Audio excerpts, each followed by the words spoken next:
Hey guys, this is Abby at Miss Niederklein Scholarship Board. We've got a new one here that you can come and get. On this check, it's got what it's for, when it's due, and how much it can be worth. So come and get it, fill it out as a practice, and then do the online version. Anne, can you help me fill out the scholarship? Of course, Aubrey. So first, you have to go to the frontenac249.org website.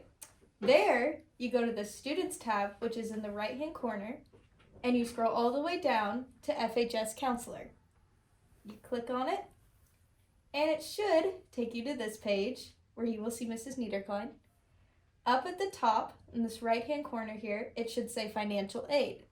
You click on the Financial Aid button and scroll all the way down to Scholarships.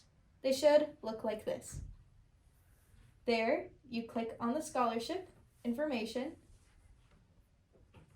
We're gonna do this. And you download it. For example, we have the Frontenac Teachers Association scholarship application here. All you have to do is click download in the corner. Click on the download, and there you can type your information out. And all of this has to be turned in to Mrs. Niederklein. You have to send her an email and do a online meeting with her, and it has to be signed and approved by her. Thanks, Anne. Make an appointment, sign your name, turn it in by noon.